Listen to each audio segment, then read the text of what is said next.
Welcome to Grant's Rock Warehouse, and tonight to another episode in our One and Done series. Tonight we are looking at the band BBM. They only put out one record, and this is the band put together by Gary Moore, Jack Bruce, and Ginger Baker. So without any further ado, let's get this one started. Crank up those headphones. It's time for Grant's Rock Warehouse. Welcome to Grant's Rock Warehouse, and tonight is yet another in our One and Done series. Tonight we are looking at the one and only album by this, I would say you would call this a super group, wouldn't you, gentlemen? BBM. There you go. Here, I'm going to hold mine up too. Why? Ernesto, hold yours up. Oh. There you go. There you go. So BBM, Baker, Bruce, and Moore. So we're talking Ginger Baker, Jack Bruce, and Gary Moore. So yeah, this would be, well, you'd almost could call this a power trio. But this is like from 1993. They put out one record, BBM. It's got Ginger Baker on the cover with an, out of album covers, I do. The fact that Ginger Baker is here smoking a cigarette with angel wings on, you have to admit, that's classic. Classic album cover. This record reached number 9 on the UK album chart in the summer '94. They did release a couple of singles off of it. Where in the World was issued as a single. It reached number 57 on the UK singles chart. I'm not exactly sure what this record did over here in the States.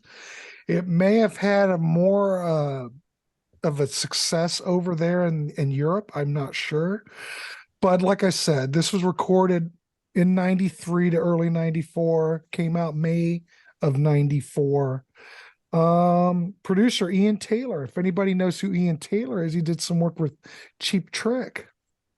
And it all comes back to Cheap Trick. So 1994, the ratings for this, AllMusic gave it 3 stars, 3 out of 5. Q gave it 4 stars. That's all I've got in front of me. So I don't know. We're going to have a little discussion, toss it out to the group and see what they think about it.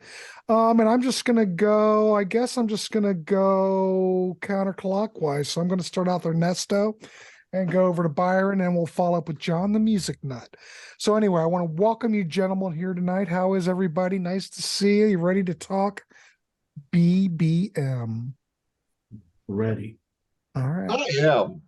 All right. Ernesto, take it away. What's your thoughts on this? And while you're at it, give us your rating.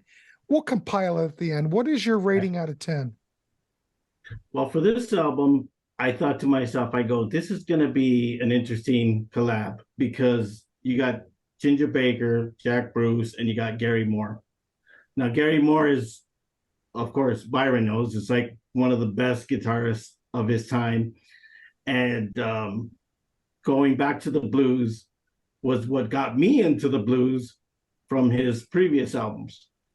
And when I knew about this collaboration, I thought to myself, this is going to be very interesting. I mean, working with those two legends and then coming into this, it's going to be pretty unique, different from Eric Clapton.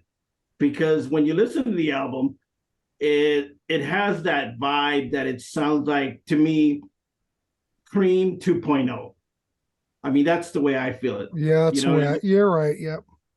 I mean, it just, even though Eric Clapton's not in the band, it just has that Cream feel, and especially the songs like Around the Next Dream, City of Gold. I mean, all those, it's just, they're all got that feeling of Cream. It's just, yeah, there's a lineup. And it's like, but you can't, here's the difference. You hear Gary Moore's playing on this more than anything.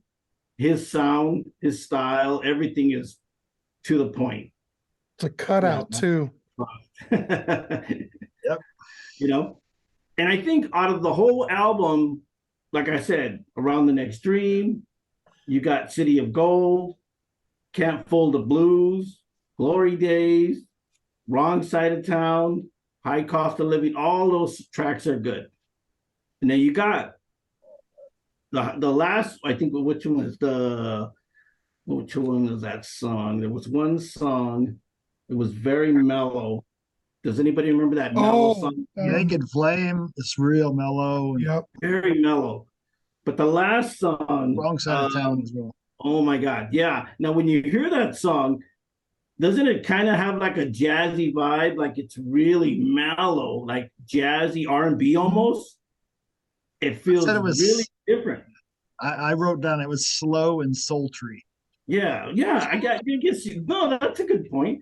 I like it. I mean, because that's Gary Moore right there. You listen to his blues stuff, it's all mellow, but then he's got that stuff that drives, you know what I mean? That style that is different from everybody else, especially if you're doing blues, you know? It's slow and But, sultry. Yeah.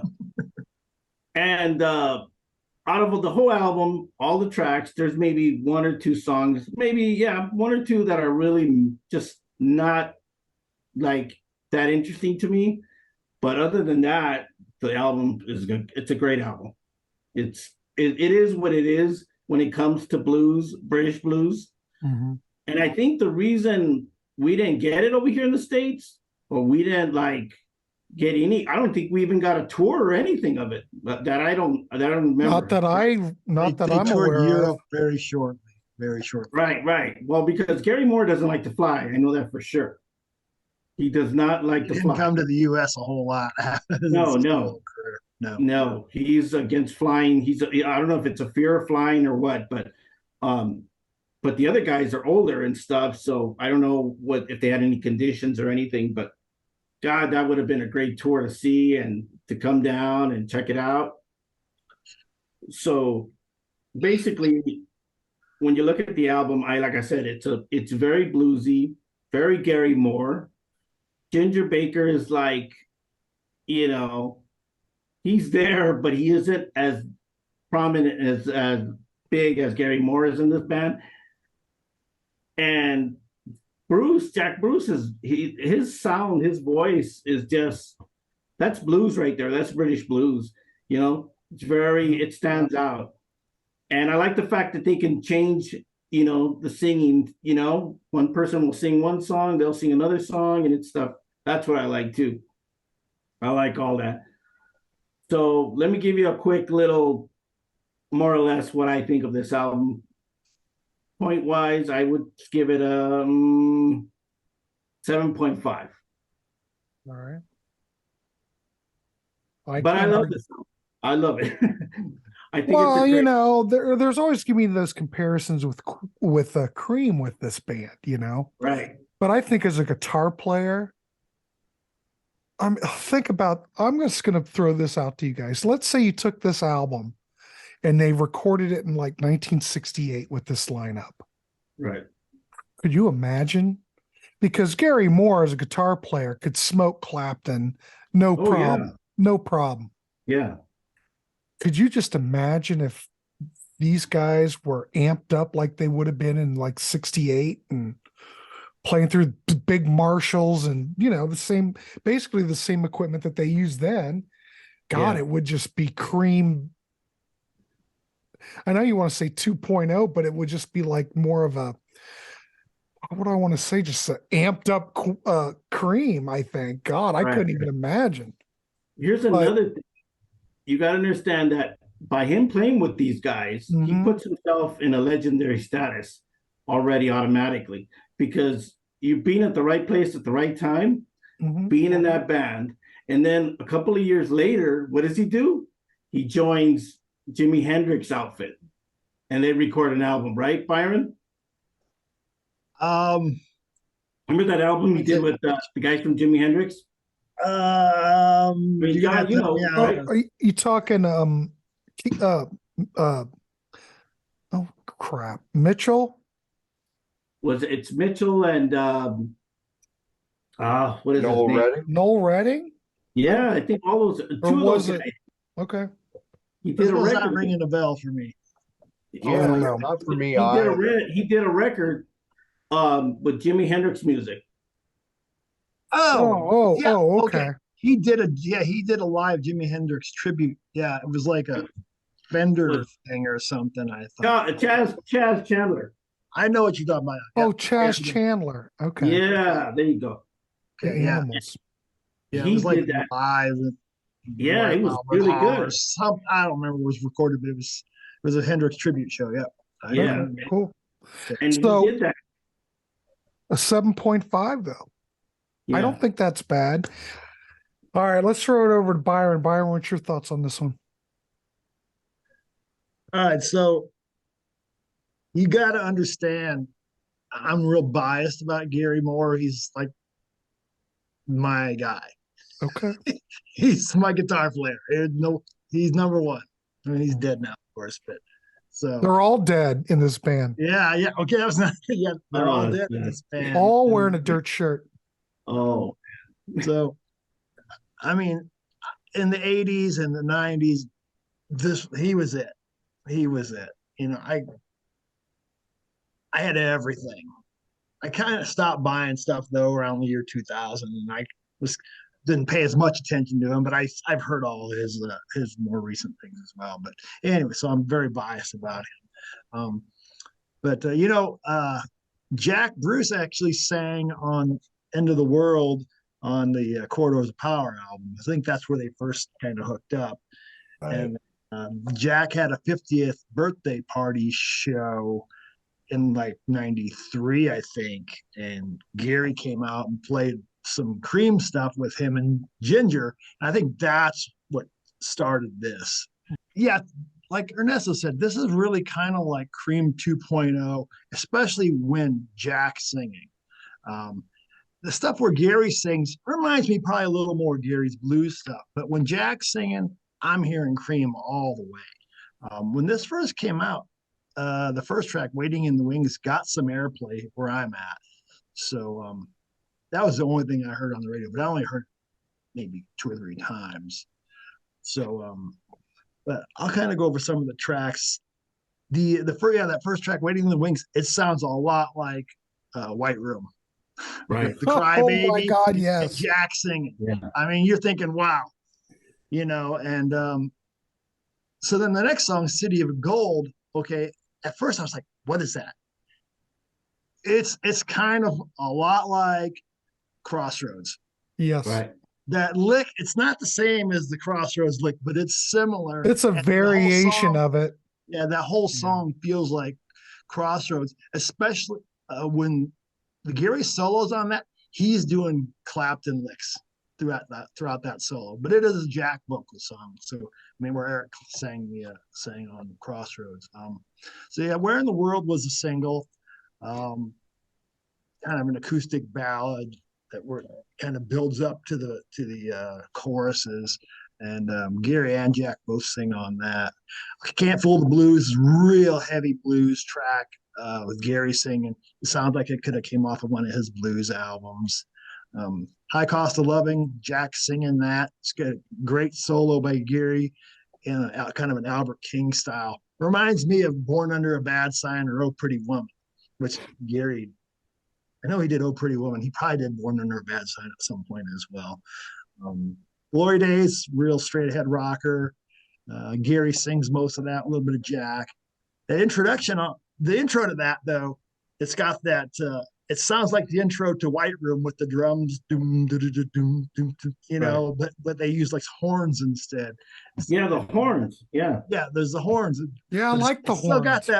got that drum beat like in the intro to White Room. "Why Does Love Have to Go Wrong?" It's a slow blues track, fast chorus. Jack sings that. That "Naked Flame" was a real slow song we talked about, and it's really just kind of the guitar is just playing some arpeggios real slowly while Gary sings, and then there's some bass and drums. It's real simple. "I Wonder Why." That's a Gary singing song. Reminds me of another Gary song, "Since I Met You, Baby." Got that feel. "Wrong Side of Town," I said that was that slow, sultry song with Jack singing. When you hear Jack sing, it's Jack. Nobody sounds like Oh, he sounds great on this too. Yeah, I he must does. say. He really does. So I also, that was the last track on the album. So I have these two. These are called These are the Where in the World singles. Oh, wow. And they're different. They have different B-sides. One of them has a song called Danger Zone, which is a heavy rock and blues song that Gary sings. And then it has a World Keeps on Turning, which is a Fleetwood Mac, Peter Green song. Oh, wow. He had also done a version of that as a B-side, different version of it as a B-side on Blues for Greenie. And this has got two bonus tracks with their live versions of Sitting on Top of the World and I Wonder Why, which was also on here, the studio version. One other thing I'll mention for the completists out here,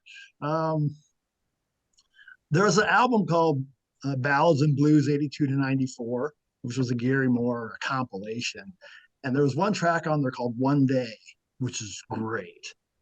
Really good song. That was recorded during the BBM sessions. So check it out on YouTube if you want to hear it. It's really good. It reminds me of Parisian Walkways or Still Got the Blues. It's got that same kind of a feel to it. So I'm going to give this an 8.5. Oh, wow. Holy I'm a Gary Moore hardcore. Wow. 8.5. Yes. All right. Not much I don't like about it. Don't Wow. make me change the score. Well, I must say, well, I can talk about it when I talk about it, but hell, what the hell? I was just going to mention, I had not heard this prior. And one of the things, like you mentioned, Jack Bruce, I think to listen to him sing was like a breath of fresh air. I think the production on this record, I love the way it sounds. I think it could use some more, it's pretty slick though in some ways. Yeah. You know, it doesn't could have be that psychedelic feel of Cream at all, I don't think. No, that's what I'm saying. I'd love to heard them record this in 68. Yeah. But it's a lot more polished than I would like it to be. But it was such a joy to listen to it. But anyway, I'll follow that up later. But Byron, I totally get that, what you're saying, though. It's just, yeah, the Jack Bruce. When I hear Jack sing on this too, it reminds me of the stuff he did with Trower. Right. The BLT album. Voice, yeah, his voice brings me back to those albums as well. So those are good records too. Isn't the producer of this album the same guy who produced Still Got the Blues? I think he did produce some of Gary's blues stuff. Yeah, I'd have to check, but yeah, I'm fairly certain. I mean, I could be wrong, but I thought You said Ian Taylor, right? Well, let me look it up though. I think that's what you said. Yeah, it's Ian Taylor, but then I look at it that he co-wrote. Okay, on the one track, on the bonus track, I Wonder Why You Were So Mean to Me live. That was written by Ian Taylor and Albert King. Oh, so I'm going. Maybe I'm getting Ian Taylor's. Maybe maybe it's a different guy. Yeah. Could be a different guy. I'm not sure, but there's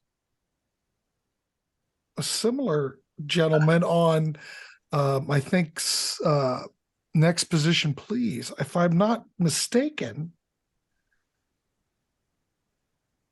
Ian Taylor. There's an Ian Taylor that produced. I was right. Todd Rundgren and Ian Taylor both kind of co-produced Next Position Please. Now I don't know if it's the same guy. Right. But it just seems odd that Ian Taylor's co-writing songs with Albert King. Yeah. Could be. I don't know. I don't know. All right, let's throw it over to John the Music Nut to get his opinion of this record. Like I said, we have a 7.5 from Ernesto and an 8.5 from Byron. So things are looking good. All right. He did produce Still Got the Blues and After Hours and other things by him as well. So yeah. I'm not sure it's the same guy or not. All right, John the Music Nut, welcome to the show. And what's your thoughts on BBM? I echo a lot of the same thoughts that Ernesto and Byron had. Yes, very Cream-like in some songs. When you go into Waiting in the Wings, that is White Room. My God, it so is. I mean, Gary Moore's even playing with a wah-wah pedal on it. Yeah. Yeah, I mean, Gary Moore doesn't Well- normally play with a wah-wah. So you're like, this is so cream. But look at that. Everybody's mentioned it. All you gentlemen have mentioned that there's a lot of these tracks that echo Cream tracks. Do you think that, I wonder if that was intentional, or you think, well, it just, when we all get together, we just kind of sound like Cream and we do Cream type songs. I don't know. I'm going to say it was intentional because the first two tracks are heavy cream, no pun intended. Right. And I think they were thinking, okay, what can we get to hit radio? And when you're going for a radio track, you're usually going for one of those first two tracks. So I think they were both stabs to go, because they were still playing cream heavy on AOR at this point. Oh, yeah. And not just the hits, you were hearing the deep cuts too. So I think this was they were trying to get them on AOR radio. And I never heard them on AOR radio here, amazingly. And this is when AOR was still pretty versatile. I actually heard this on my public radio station first time. Oh, wow. And the only time I ever heard it. I never heard this on Rock 107 out of Scranton, Pennsylvania. So, but I heard it through our PBS WVIA radio here, and that was what turned me onto the album. Even though I was really big into these guys, there are other. I mean, I love Gary Moore's blues period, which was right before this and a little bit after. And the year before, Ginger Baker made the album with Masters of Reality, Sunrise on the Suffer Bus. So, and then not too long before that, Jack Bruce put out an album. He put out that, I think like 89 or 90, put out the like a 2-disc best of. And the opening track on that was Willpower. There was a couple new songs on it. It was a career retrospective for him. Mm-hmm. Yeah. Willpower is actually the name of the retrospective, and that was the opening track, and he had Eric Clapton playing with him. Oh, but getting back to BBM Around an Extreme, yeah, Waiting in the Wings, very White Room. You know, it's cool, but again, if you like Cream, you recognize it immediately. And City of Gold is, like Byron said, very not as much White Room, but is very reminiscent of Crossroads, but it's not like almost like a note for note thing, you know, but it's still a great track. Where in the World, again, you know, that's a slower track where Jack and Gary they're taking turns singing, and they do a little bit on this album, not like the Archangels album that we discussed last month, where they're like finishing each other's sentences. But Where in the World's a good track. Can't Fool the Blues, yeah, that sounds like something off A Cold Day in Hell, or Still Got the Blues from Gary Moore to me. That's a strong track as well. High Cost of Lovin'. Jack's vocals on here, he was about 52, 53 years old. His vocals were still very strong at this point. Sounds great. He does. Yeah, he probably has like 95% of his range from when he was in Cream. Mm-hmm. You know, I mean, he sounded very good on this. Glory Days, more Cream here. If you listen to the opening, that's the beginning of Those Were the Days off of Wheels of Fire. Oh. And the horns, I think, was a nod to Wheels of Fire, because if you listen to that album, Felix Pappalardi produced it, and he brought in every instrument you could think of on that album. And he had horns and glockenspiels and tubular bells and everything on it. And I think that little 10-second intro and the end of it has the horns in there. I think that's a nod to that era. Glory Days, I think this and the next track, I think, are the best tracks on the album. And I really like how Gary and Jack are singing the choruses. Gary he just sings the Glory Days part, and then Jack sings the next line, and they go back into it. I think that track really works. Why Does Love Have to Go Wrong? That's in the verses, that drumming for Ginger, that's her going wrong off of Disraeli Gears. Oh, wow. Yeah. But when he goes when you go into the pre-chorus, they switch it up, and then the song is wonderful. Gary Moore has two fantastic solos on this. These might be his best solos on the album. He plays a stunner of a solo, then they go back into the main theme, and they go into the chorus, and he plays this long solo at the end. The song's about 8 minutes, and that last 2 minutes, they're just going off, and he is playing his ass off. An excellent track. Naked Flame again. That song's good. I mean, that's a little mellower. It's cool. I Wonder Why You're So Mean to Me. That's a fast blues shuffle. That's very reminiscent of Gary Moore's blues work. If you're not too familiar with Gary Moore, if you listen to Stevie Ray Vaughan, Double Trouble's Texas Flood, it's like I'm sorry, Pride and Joy. I was ready to say Cold Shop, but I didn't. That's not what I meant. Coldplay. Coldplay. It sounds nothing like Coldplay. But yeah, something like I'm Crying or Pride and Joy, that fast shuffle, with the walking bass line. That's what it's like that, but a little probably a little faster tempo, very strong track. Wrong Side of Town. That's a mood piece, because it's just, you can hear them, but they're like, you can hear Jack's voice, and you can hear their instruments a little bit in the background. They're just there for color. He's basically singing over a keyboard, just playing this mood piece, just playing like one note at a time. And I mean, it's a good vocal performance from Jack, but it's an interesting way to end the album. I mean, because it sounds like nothing else here. I mean, even Naked Flame's got a lot more life to it, I guess you could say. It's a lot more upbeat. Now, in the recording, I have to say, I really like the recording on here. It's not recorded too loud. You can hear them you can hear their instruments very distinctly, and as far as their close, when you talk about Cream, when Cream would jam, they would go ape shit. And you hear a little bit of Jack doing it. Ginger's more in the pocket, though. Yeah.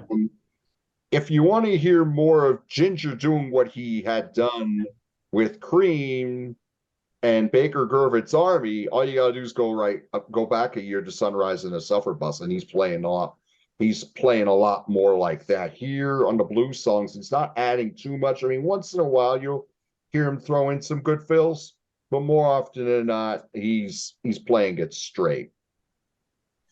As for the album itself, I guess I'm gonna be the even Steven here, and I'm gonna give it an 8. An 8. 8. That's a good one, because I was gonna give it an 8 too, but then I had a backpedal because 2 songs were kind of like, I was like, I'll take an 8. Wow, 8's not good. bad. 8's not bad. No, it's not. Yeah, thanks for that. You're welcome. Thank you. All you guys, I don't think I could add much to what you've already said. Pardon me. Like I said, I like the production. I think Jack sounds great. I think Gary Moore sounds great. I think the recording, the way everything's balanced. I don't think that there's really anything on this record that stands out. Well, I'll tell you, the one thing that does stand out is that ballad. I took my glasses off. What's the ballad again? Wrong Side of Town? Yeah. Kind of stands out because it doesn't quite, I don't want to say doesn't fit, but most of it's pretty standard blues, and that just kind of, I guess that makes it stand out because it's not quite in that wheelhouse. But like I said, I think the recording on this is just absolutely top notch. I wish it was a little bit more gritty, maybe a little bit more raw, because it is quite polished. But we're talking 94, Yeah. But at least it doesn't carry over those horrid 80s production traits. This record probably could be released today and it would fit right in. Right. Do I wish that it was a little bit more original? I mean, it's blue. I mean, it is Cream 2.0. You cannot not compare it to Cream. It's hard. It's just not quite as amped up and energized as Cream. It's a lot smoother. These guys are older too. It's not like they're They're in old, their but 50s. yeah, Yeah. it's not quite, it's a different era. But if you like Gary Moore as a player, there's some tasty guitar in here. There's some tasty guitar in here, you have to admit. And Jack Bruce, and I think the vocal blend between Jack and Gary Moore, I enjoy it quite a bit. It makes me wish that they would have produced more. Yeah. At least the live album. That would have Yeah, been good. that would have been nice. Yeah. Because I think probably if they did more of a live effort, it would have captured more of that Cream spirit. People, they could let it rip. Yeah. There's a couple bootlegs floating around from, I think, one from Germany and I think one from France. Mm-hmm. Somebody copied from me years ago, so they're all right. But It's the album and a bunch of Cream stuff and a couple Mhm. Gary things, I think. So nothing worth it. But I remember when this album came out, it just kind of came and went. I really didn't pay any attention to it. To be quite honest, I wasn't even sure what it was until you gentlemen brought this up as a topic and I had to go look it up. I always thought, well, that kind of looks like Ginger Baker, but I don't know if that's Ginger Baker. I'd never paid attention to the rear of it. Like I said, I think this might have, and this was a cutout. So there's still a cut. Now, does anybody know if that came out in vinyl? Well, 94 is pretty They did late. overseas, Oh, not in the Yeah, US. music vinyl. Domestic vinyl stopped about 91, though there were some bands trickled out vinyl. Like Nirvana, Nevermind came out on vinyl. Foo Fighters, some stuff kind of trickled out, but for the most part, 91 was the end of the line. That's when everybody ceased production. In Europe, it kept going a little longer. But anyway, what would I rate this? I think it's a fun listen. It's an album you could put on and just in the background and let it rip, and it would be, be fine. God, 7.5 at 8.5 and an 8. This is really tough. I'm probably gonna go with I'm gonna go with what Ernesto said. I think I'm gonna go with I actually think I'm gonna go with the 7. I don't want to be too critical. I like it. How many times am I going to return to it? That's how I kind of look at it. It might be nice just to listen to it, drift off and go to sleep. I just wish it was just more exciting, more energy, more rawness.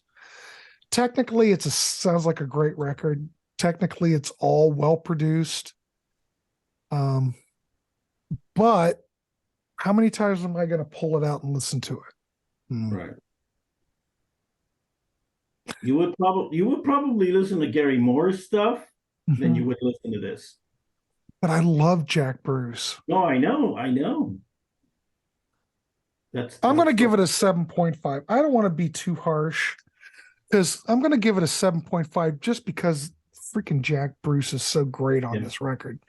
Yeah. So got 2 7.5s and an 8.5 and 8.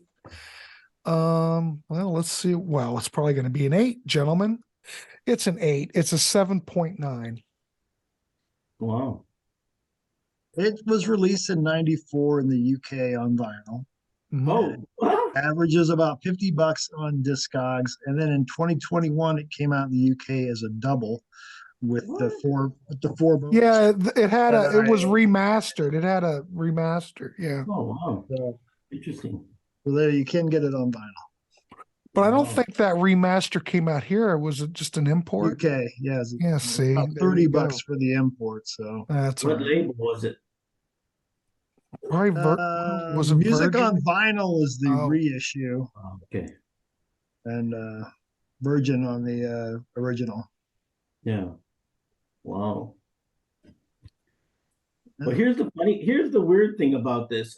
When they made this album, this was right. Let's see if you guys remember, but was this right before the reunion with Cream? About 10 years before. Oh, okay. Okay. Yeah, that would have been Wasn't that like 2005 or 6 Okay. when they that played late? 4 shows. Yeah, they played 4 shows at the Garden in New York, and they played 4 shows at Royal Albert Hall. I have that double CD. Yeah. Oh, wow. Yeah. Yeah, you're right. That sold Royal out Albert so Hall fast. was May 2nd through the 6th of 2005. So that's 10 years later, pretty much 12 years.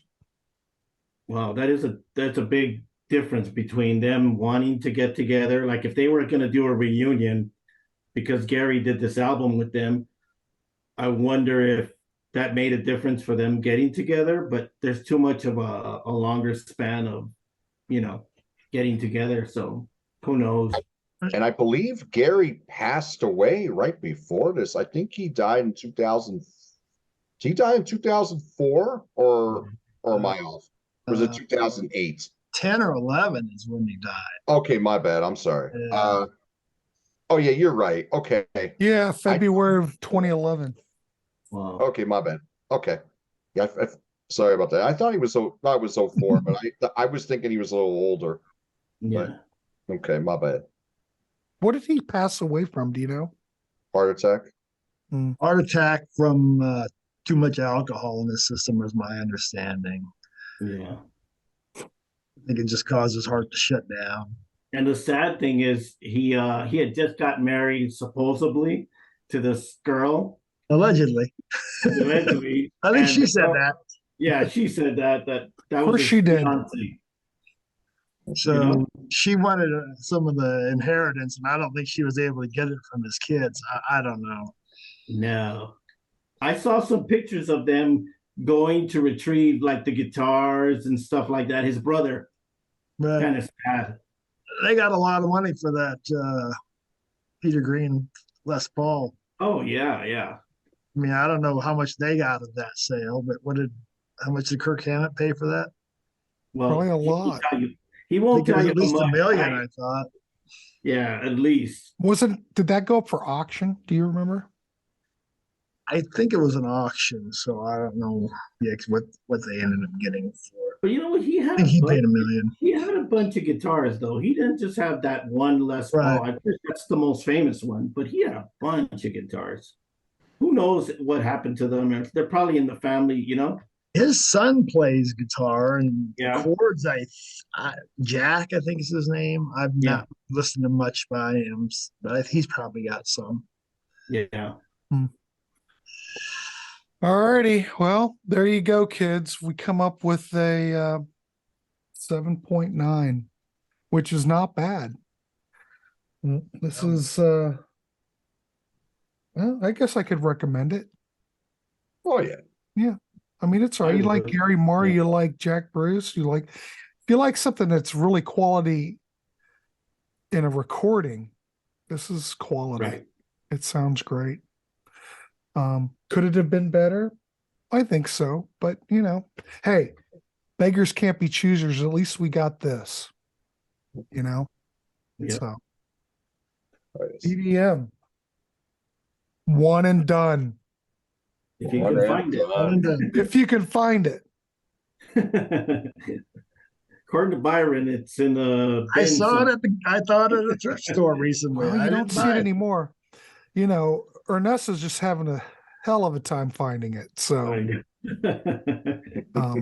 need to buy everything I find and then just let you guys know what I got. yeah, I wish you'd do that. I keep waiting for that Duran thing, but you don't seem to It's right offer it. there. I One know. of I these keep, days. I keep Oh. waiting for it. Nice. I didn't even see it. I like 2 seconds of it. Don't show it to Ernesto. He'll want it. What is it? Duran Night versions. Night version. night versions, huh? I got that at a thrift store. Oh, you did? Yeah. Wow. We were in Cincinnati at a wedding. We did go to a Goodwill because we had to look for something. Didn't find anything. They had some stuff, but it wasn't worth. I was going, is it worth going up to the line? I went, you know, I didn't buy anything. All right, gentlemen, I want to thank you for coming on the show, Ernesto, Byron, and John the Music Nut, for yet another in our one and done series. So what's next? I'm not sure. Oh, the blues, baby. Well, is that one and done? No, that's something else. I'm talking one and done. Oh, one and done. I've got that suggestion for the one and done. I don't know if you guys listen to it. What? That Wilson Hawk. Yeah, you mentioned that. Richie Kotzen. Right. It's a one-off of his. I don't even know who that is. You know who Richie Kotzen is, right? He's a guitar player. Yeah. Winery Dogs. Yeah. Solo career. And... Poison, Mr. Big, whatever else he did, solo. You can't buy it. It's never been released on a physical format. You have to stream it on Spotify or YouTube has it as well. What's it called? Wilson Hawk. Oh, Wilson Hawk, huh?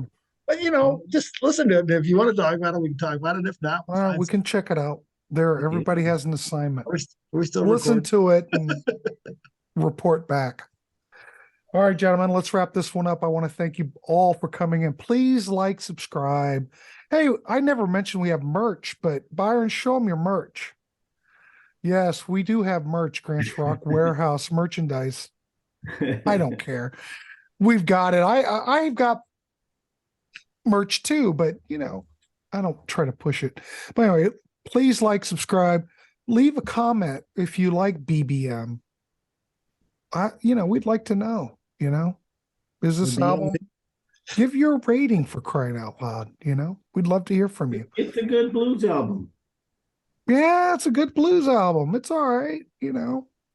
It's no cream, but it's not bad. No, but it's cream. Well, we gave it a 7.9. It's fine.